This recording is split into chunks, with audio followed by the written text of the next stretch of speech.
Assalamualaikum warahmatullahi wabarakatuh. Pada kesempatan yang baik ini saya akan mempresentasikan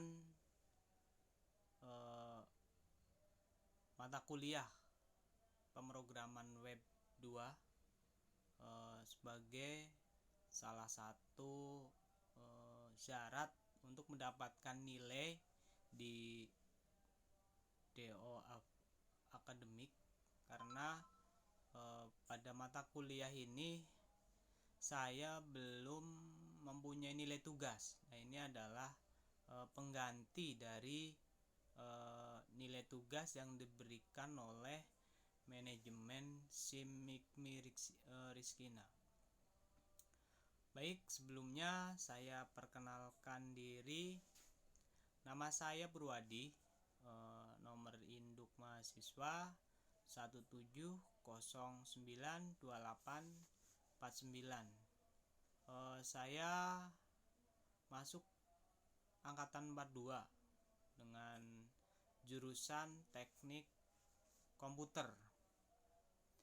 Baik, pada kesempatan yang baik ini saya akan mempresentasikan secara ringkas tentang mata kuliah pemrograman web 2.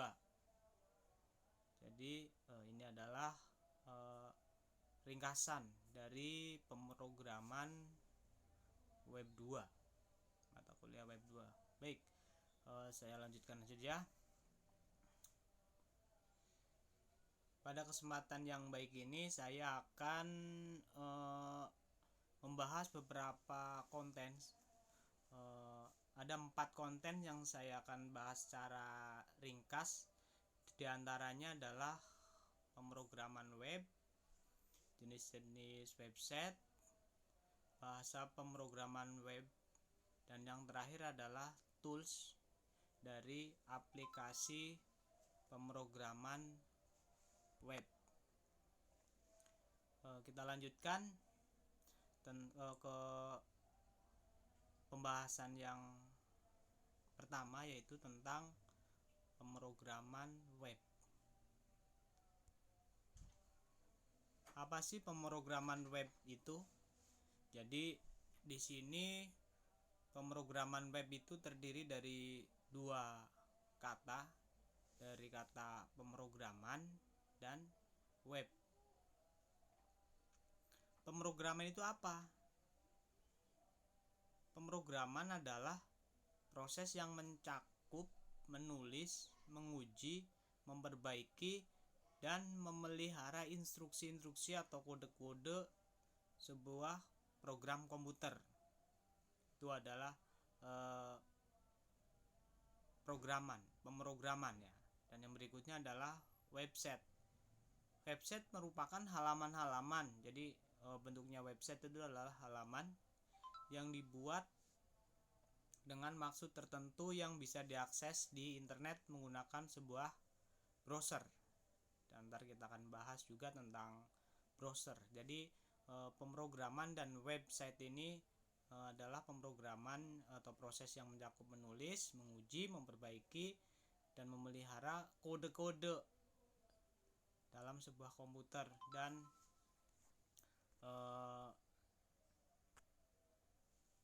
merupakan halaman. Jadi websitenya itu adalah halaman-halaman. Baik, kita bahas lebih lanjut pemrograman web.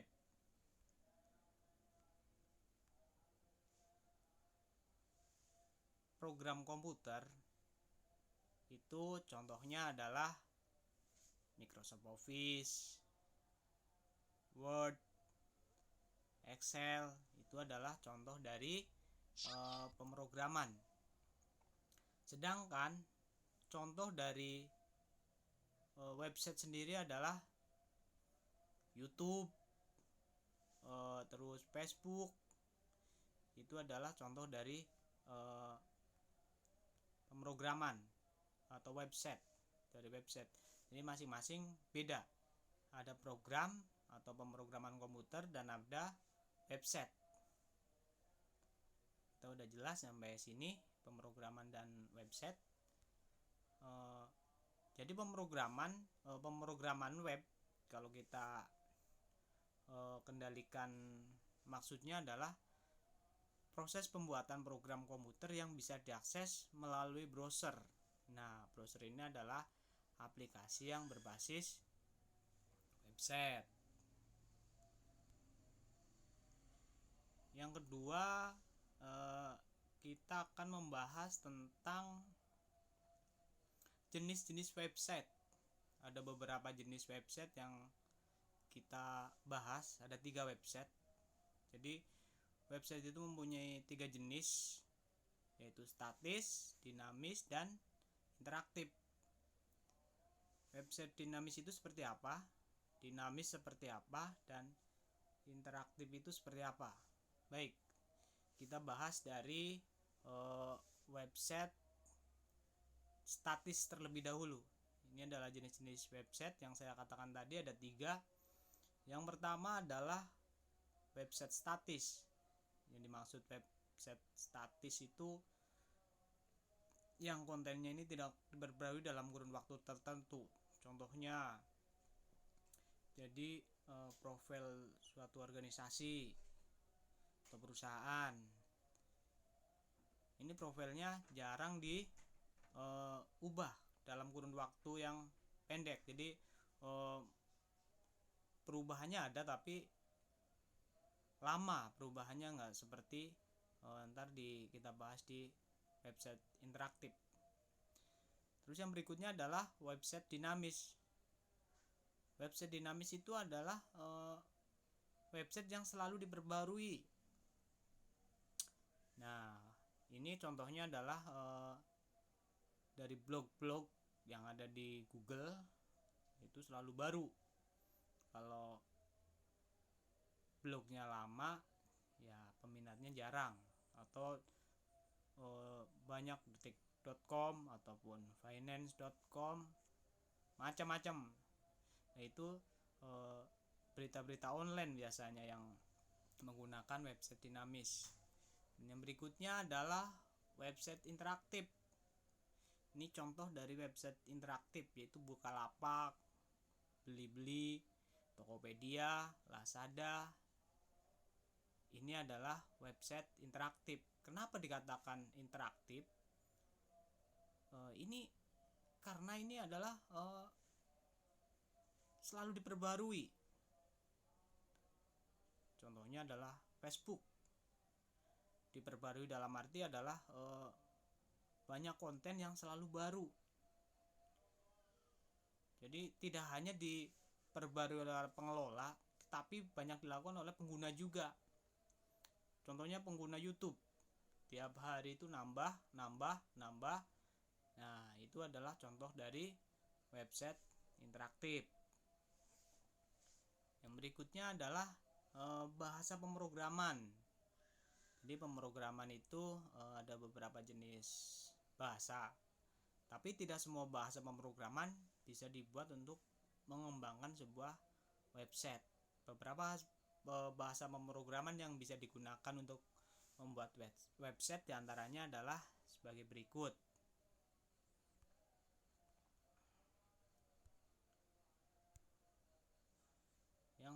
Yang pertama adalah HTML. Nah, ini biasanya digunakan untuk membentuk struktur halaman website, jadi menggunakan HTML. HTML ini adalah markup bahasa, ya, markup bahasa yang fungsinya untuk membuat halaman dasar sebuah website. Yang kedua adalah, website ini agar menarik, maka kita gunakan namanya CSS. Nah, ini adalah agar membuat tampilan menarik. Dan bahasa yang ketiga adalah PHP. Bahasa pemrograman yang sering digunakan ini PHP.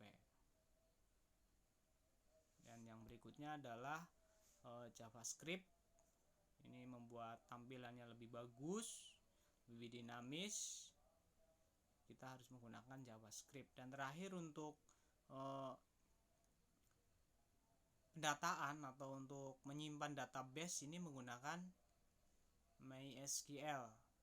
Nah, ini website ini rata-rata menggunakan MySQL. Tapi banyak selain MySQL aplikasi-aplikasi lain yang dipergunakan.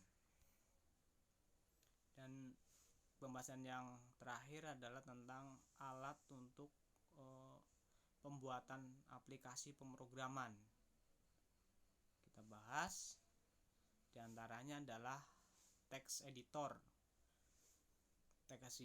Text editor adalah sebuah aplikasi untuk pengetikan kode-kode. Nah, pada saat coding ini kita membutuhkan text editor. Apa saja sih ya? Contohnya ya ada Notepad, ada Sublime, ada VS Code. Ini adalah contoh dari text editor. Nah, setelah text editor, kita juga harus mempunyai tools dari web browser kayak Opera Mini, Google Chrome, Mozilla, Firefox. Nah, ini adalah sebagai web browser untuk menguji kode-kode kita jalan apa enggak. Nah, selain web browser kita juga membutuhkan yang namanya web server.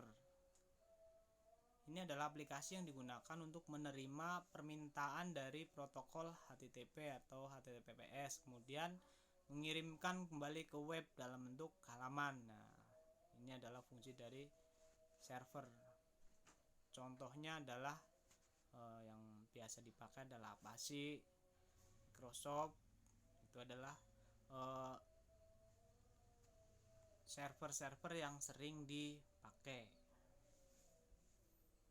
Demikian